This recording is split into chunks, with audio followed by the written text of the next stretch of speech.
മഹാകുംഭമേളയിൽ ഇന്ന് മൂന്നാം അമൃതസ്നാനം.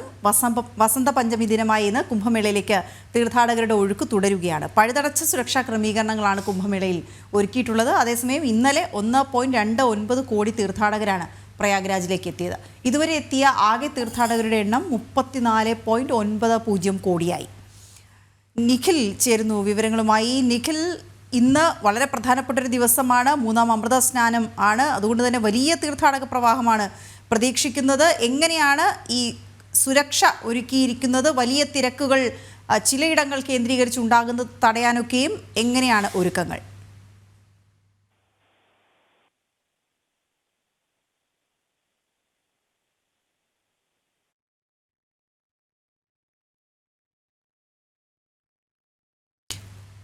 നിഖിൽ, നമുക്ക് അവിടെ കുംഭമേള നഗരിയിൽ നിന്ന് പ്രയാഗ്രാജിൽ നിന്നാണ് വിവരങ്ങൾ നൽകിക്കൊണ്ടിരിക്കുന്നത്. അപ്പോൾ ഇന്നിപ്പോൾ അവിടെ ഈ മൂന്നാം അമൃത സ്നാനത്തോടനുബന്ധിച്ച് നമുക്കറിയാം വലിയ തീർത്ഥാടക പ്രവാഹമാണ് ഉണ്ടായിക്കൊണ്ടിരിക്കുന്നത്. വലിയ തിരക്ക് ഉണ്ടാകുന്ന സമയം കൂടിയാണ്.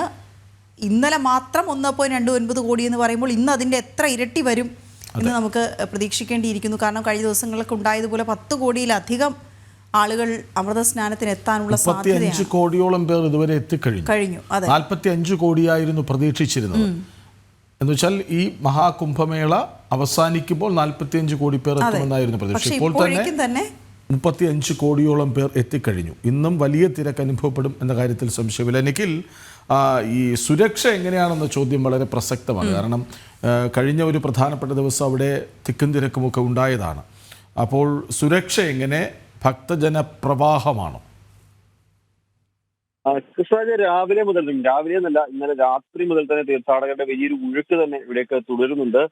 കഴിഞ്ഞ ദിവസങ്ങളിലൊക്കെ ഉണ്ടായതിനേക്കാൾ വലിയൊരു തിരക്ക് തന്നെ കഴിഞ്ഞ ആ ഒരു അമൃതസ്നാനം 29-ാം തീയതി രണ്ടാമത്തെ അമൃതസ്നാനം അത് നടന്ന ദിവസം വലിയൊരു തിരക്കുണ്ടായിരുന്നു. അതിൽ ഇരട്ടിയോളം തീർത്ഥാടകർ ഇന്ന് എത്തിയേക്കും. അതായത് അന്ന് 7 കോടിയോളം തീർത്ഥാടകർ എത്തിയെങ്കിൽ ഇന്ന് അതിന് ഇരട്ടിയോളം എത്തും എന്നാണ് പ്രതീക്ഷിക്കുന്നത്. ഏറ്റവും കുറഞ്ഞത് മിനിമം 10 കോടിക്ക് മുകളിലെങ്കിലും തീർത്ഥാടകർ എത്തും എന്നും കണക്കൂട്ടുണ്ട്. അതിന് വേണ്ട സുരക്ഷാ ക്രമീകരണങ്ങളാണ് ഇന്ന് ഒരുക്കിയിട്ടുള്ളത്. കാരണം കഴിഞ്ഞ ആ ഒരു അമൃതസ്നാന ദിവസം അത് 5 കോടിയാണ് പ്രതീക്ഷിച്ചിരുന്നത്. അതിനനുസരിച്ചുള്ള സുരക്ഷാ ക്രമീകരണങ്ങളായിരുന്നെങ്കിൽ 7 കോടിയിലേക്ക് തീർത്ഥാടകർ എത്തിയപ്പോൾ അത് അവിടെ ഉൾക്കൊള്ളാവുന്നതിന്റെ നിലവിലുള്ള സജ്ജീകരണങ്ങളുടെ അപ്പുറത്തേക്ക് പോകുന്നു. അങ്ങനെയാണ് ചെറിയൊരു അപകടമൊക്കെ ഉണ്ടായത്. എന്നാൽ അത്തരത്തിലുള്ള അപകടങ്ങളൊക്കെ ഒഴിവാക്കുന്നതിന് വേണ്ടി അന്നെത്തതിന്റെ നേരെ ഇരട്ടി തീർത്ഥാടകരെ പ്രതീക്ഷിച്ചുകൊണ്ടുള്ള സുരക്ഷാ സജ്ജീകരണങ്ങളൊക്കെയാണ് എന്തായാലും പ്രയാഗ്രാജിൽ ഒരുക്കിയിട്ടുള്ളത്. ഒപ്പം തന്നെ 2019 അർദ്ധകുംഭമേളയിൽ കുറച്ച് 2 ഉന്നത IAS ഉദ്യോഗസ്ഥരെ ഉൾപ്പെടെ ചുമതലയിലേക്ക് കൊണ്ടുവന്നിട്ടുണ്ട്. നേരത്തെ പറഞ്ഞ പോലെ ഇന്നലെ 1.5 ലക്ഷത്തിനടുത്ത് 1.25 ലക്ഷത്തിന് മുകളിൽ തീർത്ഥാടകർ ഇന്നലെ എത്തിയിട്ടുണ്ട്. അതിനുശേഷം ഇന്നലെ മാത്രമല്ല, കഴിഞ്ഞ ദിവസം 2 ദിവസങ്ങളായി എത്തിയ നിരവധി തീർത്ഥാടകർ അവിടെ തന്നെ തമ്പടിക്കുന്ന ഒരു കാഴ്ചയുണ്ട്. പ്രയാഗ്രാജിൽ തന്നെ തമ്പടിക്കുന്ന ഒരു കാഴ്ചയുണ്ട്. അതായത് ഈ ഒരു പുണ്യ ദിവസം പുലർച്ചെ തന്നെ സ്നാനം നടത്തുക എന്ന ലക്ഷ്യത്തോടു കൂടി തീർത്ഥാടകർ എന്തായാലും തമ്പടിച്ച തീർത്ഥാടകരുണ്ട്. ഇതിനോടൊപ്പം മറ്റൊരു കാര്യം കൂടിയുണ്ട്. ഈ സന്യാസി സമൂഹമൊക്കെ അവർ പുലർച്ചെ തന്നെ സ്നാനത്തിനെത്തി മടങ്ങിയിട്ടുണ്ട്. പ്രധാനപ്പെട്ട സന്യാസിമാർ, പ്രധാനപ്പെട്ട അഖാഡകളുടെ ചുമതലയുള്ള ആളുകൾ, പ്രധാനപ്പെട്ട സന്യാസിമാരൊക്കെ അവർ പുലർച്ചെ തന്നെ എത്തി സ്നാനം ചെയ്ത് മടങ്ങിയിട്ടുണ്ട്. അവർ സാധാരണഗതിയിൽ അവർ പുലർച്ചെയാണ് സ്നാനത്തിന് വേണ്ടി എത്തുക. അവർ സ്നാനം നടത്തിയതിനു ശേഷമാണ് മറ്റുള്ളവർക്ക് സ്നാനം നടത്താനുള്ള ആ ഒരു സംവിധാനം ത്രിവേണി സംഗമത്തിൽ ഒരുക്കിയിട്ടുള്ളത്. കാരണം കഴിഞ്ഞ ആ ഒരു അപകടത്തിന്റെ തൊട്ട് പിന്നാലെ പശ്ചാത്തലത്തിൽ പ്രധാനപ്പെട്ട ഈ ഒരു സന്യാസി സമൂഹത്തിലുള്ള ആളുകളൊക്കെ തന്നെ അവർക്ക് മറ്റൊരു സമയമാണ് ഈ ഒരു സ്നാനത്തിന് വേണ്ടി ഒരുക്കിയത്. അവർക്ക് പകൽ സമയത്ത് ആണ് പലരും സ്നാനത്തിന് വേണ്ടി എത്തിയത്. പലരും അന്നത്തെ സ്നാനം ഉപേക്ഷിക്കുകയും ചെയ്യുന്നൊരു സാഹചര്യം ഉണ്ടായിരുന്നു. എന്നാൽ ഇന്ന് അതിൽ നിന്ന് വ്യത്യസ്തമായി പുലർച്ചെ 3 മണിയോടുകൂടി തന്നെ പ്രധാനപ്പെട്ട സന്യാസിമാർ, ഒപ്പം തന്നെ ഈ ഘടകങ്ങളിലെ പ്രധാനപ്പെട്ട ആളുകളൊക്കെ തന്നെ വന്ന് സ്നാനം നടത്തുന്നു. അതിനുശേഷം തീർത്ഥാടകർക്ക് അതിനുവേണ്ട സജ്ജീകരണങ്ങൾ ഒരുക്കിയിട്ടുണ്ടായിരുന്നു. അപ്പോൾ എന്തായാലും തീർത്ഥാടകരുടെ വലിയ ഒഴുക്ക് തന്നെ തുടരുന്നുണ്ട്. മറ്റൊരു കാര്യം, ഈ കൃത്യമായി വീണ നേരത്തെ പറഞ്ഞ ഒരു കാര്യമുണ്ട്. അതായത് ഏത് വഴി വരണം, ഏത് വഴി തിരിച്ചു പോകണം എന്ന തരത്തിലുള്ള കാര്യങ്ങളൊക്കെ കൃത്യമായി തന്നെ ഒരുക്കിയിട്ടുണ്ട്. മുൻപായിരുന്നെങ്കിൽ വരും തീർത്ഥാടകർക്ക് ഇതിനുള്ളിൽ പ്രവേശിച്ചാൽ ഏതുവഴി വേണമെങ്കിലും വന്ന് ഏത് വഴിയിലൂടെ വേണമെങ്കിലും തിരിച്ചു പോകാം എന്നൊരു സാഹചര്യം ഉണ്ടായിരുന്നു. എന്നാൽ അത് കൃത്യമായി കഴിഞ്ഞ 29-ാം തീയതി തന്നെ, അന്ന് അപകടം നടന്ന തൊട്ട് പിന്നാലെ തന്നെ അതിനൊരു മാറ്റം വരുത്തിയിരുന്നു. അതൊക്കെ കൂടുതൽ കർശനമാക്കിയിട്ടുണ്ട് നിയന്ത്രണങ്ങൾ. പോലീസും അർദ്ധസൈനിക വിഭാഗങ്ങൾ അടക്കമുള്ളവ അവർ കൃത്യമായ നിയന്ത്രണങ്ങൾ തന്നെ കൊണ്ടുവന്നിട്ടുണ്ട്. ഈ പറഞ്ഞതുപോലെ ഈ വഴികളൊക്കെ, അതായത് പ്രധാനമായും 2 വഴികൾ മാത്രം കേന്ദ്രീകരിച്ച് അകത്തേക്ക് വരാനും, കുംഭമേള നടക്കുന്ന നഗരിയിലേക്ക് അതിനകത്തേക്ക് പ്രധാന സെക്ടറിലേക്ക് വരുന്നതിനും അവിടെ നിന്ന് പുറത്തേക്ക് പോകുന്നതിനും അങ്ങനെ 2 വഴികൾ മാത്രമായി ക്രമീകരിച്ചുകൊണ്ട് ആളുകളെ പ്രധാനമായും അതിലേക്ക് മാത്രം, ആ വഴികളിലൂടെ മാത്രം അകത്തേക്ക് പ്രവേശിപ്പിക്കുക, മറ്റു വഴിയുടെ മാത്രം പുറത്തേക്ക് കടത്തിവിടുന്ന ഒരു സാഹചര്യമാണുള്ളത്. ഈ തിരക്ക് കൂടുന്ന പശ്ചാത്തലമാണെങ്കിൽ ഈ പുറത്തേക്കുള്ള വഴികളുടെ എണ്ണം കൂട്ടുക എന്നൊരു ഒരു പദ്ധതി കൂടി എന്തായാലും ഉത്തർപ്രദേശ് പോലീസിന്റെ ഭാഗത്തു നിന്ന് അവർ അതും ഒരുക്കിയിട്ടുണ്ട്. കഴിഞ്ഞ ദിവസം അതിനുവേണ്ടിയുള്ള ട്രയൽ ഒക്കെ ഉത്തർപ്രദേശ് സർക്കാർ നടത്തിയിരുന്നു. മറ്റൊരു പ്രധാനപ്പെട്ട കാര്യമുള്ളത് ഈ ഗംഗ നദികൾ മുറിച്ചു കിടക്കുന്നതിന്റെ പാലങ്ങളാണ്. ഏകദേശം 28ഓളം പാലങ്ങൾ ഗംഗാനദിക്ക് കുറുകെ താൽക്കാലികമായി നിർമ്മിച്ചിട്ടുണ്ട്. ഈ പാലങ്ങളിലൊക്കെ തന്നെ മുൻപ് ഈ പാലങ്ങളിലൂടെ എല്ലാം തീർത്ഥാടകരെ കടത്തിവിട്ടിരുന്നെങ്കിൽ ഇപ്പോൾ അത് തിരക്കിനനുസരിച്ച് മാത്രമാണ്, ഏത് കരയിലാണോ തിരക്ക് കുറവുള്ളത് അവിടേക്ക് തീർത്ഥാടകരെ വിടുകയും തിരക്കുള്ള സ്ഥലങ്ങളിലേക്ക് തീർത്ഥാടകരെ വിടാതെ ആ പാലം കൃത്യമായി ക്ലോസ് ചെയ്യുന്ന ഒരു കാഴ്ചയും ഉണ്ട്. അതോടൊപ്പം മറ്റൊരു കാര്യം കൂടിയുണ്ട്, അതായത് വാഹനങ്ങൾ, നോ വെഹിക്കിൾസ് അന്നും ആ അപകടത്തിന് തൊട്ട് പിന്നാലെ അത് കർശനമാക്കിയെങ്കിൽ ഇപ്പോൾ അത് കൂടുതൽ കർശനമാക്കിയിട്ടുണ്ട്. VIP വാഹനങ്ങൾ പോലും അകത്തേക്ക് പ്രവേശിപ്പിക്കുന്നില്ല. മാധ്യമങ്ങളുടെ വാഹനങ്ങൾ, മീഡിയ പാസുള്ള വെഹിക്കിൾസ് പോലും അകത്തേക്ക് പ്രവേശിപ്പിക്കുന്നില്ല. പ്രാദേശിക വാഹനങ്ങൾക്ക് പോലും പ്രവേശനമില്ല.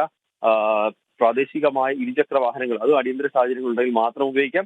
മറ്റൊന്ന് അടിയന്തര വാഹനങ്ങൾ, ആംബുലൻസും പോലീസും ഫയർഫോഴ്സും അടക്കമുള്ള അടിയന്തര ആവശ്യത്തിന് ഉപയോഗിക്കുന്ന അടിയന്തര സർവീസുകൾക്കും ഉള്ള വാഹനങ്ങൾക്കും മാത്രമാണ് എന്തായാലും ഈ കുംഭമേള നടക്കുന്ന ഈ ഒരു നഗരിയിൽ ഇപ്പോൾ അനുമതി ഉള്ളത്. മറ്റു വാഹനങ്ങളൊന്നുമില്ല, നോ വെഹിക്കിൾ സോണായി പ്രഖ്യാപിച്ചിട്ടുണ്ട്. ഒപ്പം തന്നെ മുൻപ് ഈ പാലങ്ങളിലൂടെയൊക്കെ വാഹനങ്ങൾ മറുകരകളിലേക്ക് പോകുമായിരുന്നു. ഇപ്പോൾ അതും ഒഴിവാക്കിയിട്ടുണ്ട് പൂർണ്ണമായും. അടിയന്തര സാഹചര്യം ഉണ്ടെങ്കിൽ മാത്രം അത്തരത്തിൽ വാഹനങ്ങൾക്ക് അനുമതി കൊടുക്കുക എന്നൊരു രീതിയിലേക്കാണ് ഇപ്പോൾ എന്തായാലും ക്രമീകരിച്ചിട്ടുള്ളത്. നേരത്തെ പറഞ്ഞതുപോലെ 2019 അർദ്ധകുംഭമേളയിൽ അന്ന് പ്രവർത്തിച്ച് പരിചയമുള്ള ഉദ്യോഗസ്ഥരെ, അതിൽ വിരമിച്ച ഉദ്യോഗസ്ഥർ അടക്കമുണ്ട്. അവരുടെ അടക്കം സേവനം എന്തായാലും ഉത്തർപ്രദേശ് സർക്കാരും കേന്ദ്ര സർക്കാരും തേടിയിട്ടുണ്ട്. അവരടക്കമുള്ള ആളുകൾ എന്തായാലും ഇവിടെ ഉണ്ട്. തിരക്ക് എന്തായാലും നിയന്ത്രണ വിധേയം തന്നെയാണ്. നേരത്തെ പറഞ്ഞതുപോലെ തിരക്ക് വലിയൊരു തീർത്ഥാടകർ എന്തായാലും 10 കോടിക്ക് മുകളിൽ തീർത്ഥാടകർ എന്തായാലും പ്രതീക്ഷിക്കുന്നുണ്ട്. മറ്റൊരു കാര്യം, ഇതുവരെയുള്ള തീർത്ഥാടകരുടെ എണ്ണം അത് 35 കോടിയോട് അടുക്കുന്നുണ്ട്. നിഖിലി, 45 കോടി പേർ എത്തുമെന്നാണ് കരുതപ്പെട്ടത്. ഇപ്പോൾ തന്നെ 35 കോടിയായി. ഇന്നൊരു ദിവസം 10 കോടി പേരെ പ്രതീക്ഷിക്കുന്നുവെങ്കിൽ ഈ പ്രതീക്ഷകൾക്കപ്പുറത്തേക്ക് പ്രയാഗ്രാജിലേക്ക് എത്തുന്ന തീർത്ഥാടകരുടെ എണ്ണം കൂടുന്നുവെങ്കിൽ എന്താണ് മനസ്സിലാക്കേണ്ടത്? കൃഷ്ണജി, ആദ്യം കൃഷ്ണജി പറഞ്ഞത് തന്നെയാണ്. അതായത് ഉത്തർപ്രദേശ് സർക്കാരും കേന്ദ്ര സർക്കാരും കണക്ക് ചെയ്യുന്നത് ഈ ഒരു 45 ദിവസം കൊണ്ട്, അതായത് ഒരു ദിവസം 1 കോടിക്കടുത്ത് തീർത്ഥാടകർ എത്തിയാൽ പോലും അത് 40 മുതൽ 45 കോടി തീർത്ഥാടകർക്ക് അകത്ത് നിൽക്കാനാണ് സാധ്യത.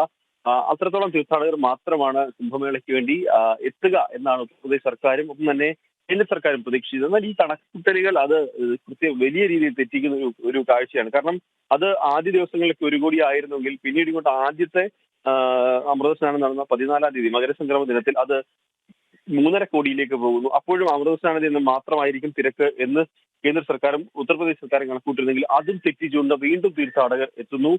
പിന്നീട് ഇങ്ങോട്ടുള്ള ഒട്ടുമിക്ക ദിവസങ്ങളിലും 1.5 കോടിയോളം, 1.25 കോടിക്കും 1.5 കോടിക്കും ഇടയിൽ തീർത്ഥാടകർ എത്തുന്നു. പല ദിവസങ്ങളിലും അത് 2 കോടിയും 2.5 കോടിയും എത്തുന്നു.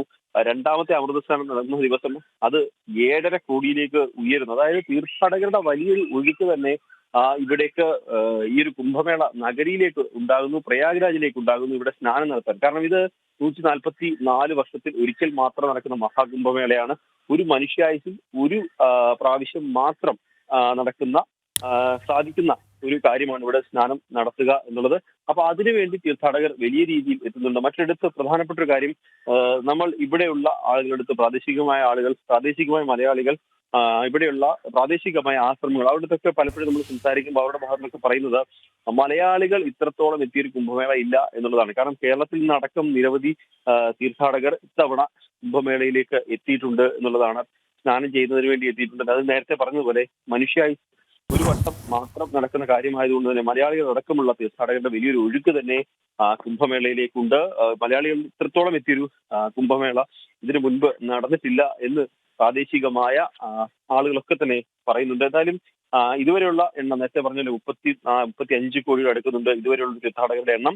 ഇന്ന് 10 കോടിക്ക് മുകളിൽ തീർത്ഥാടകരെ പ്രതീക്ഷിക്കുന്നുണ്ട്. അങ്ങനെയെങ്കിൽ അത് 45 കോടി, അതായത് കൃത്യമായി ഉത്തർപ്രദേശ് സർക്കാർ അല്ലെങ്കിൽ അധികൃതർ കണക്ക് കൂട്ടിയ ആകെ എത്തുന്ന തീർത്ഥാടകരുടെ എണ്ണത്തിലേക്ക് ഇപ്പോഴത്തെ തീർത്ഥാടകരുടെ എണ്ണം തന്നെ എത്തുന്നു. ഇനി അങ്ങോട്ട് വരാനിരിക്കുന്നതിൽ 12-ാം തീയതി ഒരു പ്രധാനപ്പെട്ട 4ാമത്തെ അമൃതസ്നാനം നടക്കുന്നുണ്ട്. അന്നും തീർത്ഥാടകർ വലിയ രീതിയിൽ എത്തുന്നുണ്ട്. ഒപ്പം തന്നെ 26-ാം തീയതി മഹാശിവരാത്രി ദിനമാണ്. മഹാശിവരാത്രി ദിനത്തിൽ 15 കോടിയോളം തീർത്ഥാടകരെ ഈ ഒരു കുംഭമേള നടക്കുന്ന നഗരിയിലേക്ക് പ്രതീക്ഷിക്കുന്നുണ്ട്. അതിനു വേണ്ടിയുള്ള ഒരുക്കങ്ങൾ, സജ്ജീകരണങ്ങളൊക്കെ, നിയന്ത്രണങ്ങളെ പറ്റിയുള്ള കാര്യങ്ങളൊക്കെ ഇപ്പോൾ തന്നെ ഉത്തർപ്രദേശ് സർക്കാർ കൃത്യമായി അതിനെ പദ്ധതികൾ തയ്യാറാക്കുന്നുണ്ട്. അതായത് തീർത്ഥാടകർ ഇങ്ങനെയെങ്കിൽ ഒരു 70 കോടിക്ക് മുകളിലെങ്കിലും തീർത്ഥാടകർ എത്തും. ഇങ്ങനെ ഈ ഒരു തീർത്ഥാടകരുടെ തിരക്കാണെങ്കിൽ 70 കോടിക്ക് മുകളിലെങ്കിലും തീർത്ഥാടകർ എത്തും എന്നാണ് ഇപ്പോഴത്തെ ഒരു ഉത്തർപ്രദേശ് സർക്കാരിന്റെ ഒരു കണക്കുകൂട്ടലുള്ളത്. ഈ പ്രധാനപ്പെട്ട 2 അമൃതസ്നാനങ്ങൾ നടക്കുന്ന ദിവസങ്ങൾ ഒഴിച്ചാൽ പൊതുവെ തീർത്ഥാടകരുടെ എണ്ണം കുറയാനാണ് സാധ്യത എന്നും. ശരി, ഇന്ന് വസന്ത പഞ്ചമി, നാളാണ് 3ാം അമൃതസ്നാനം നടക്കുന്ന ദിവസം.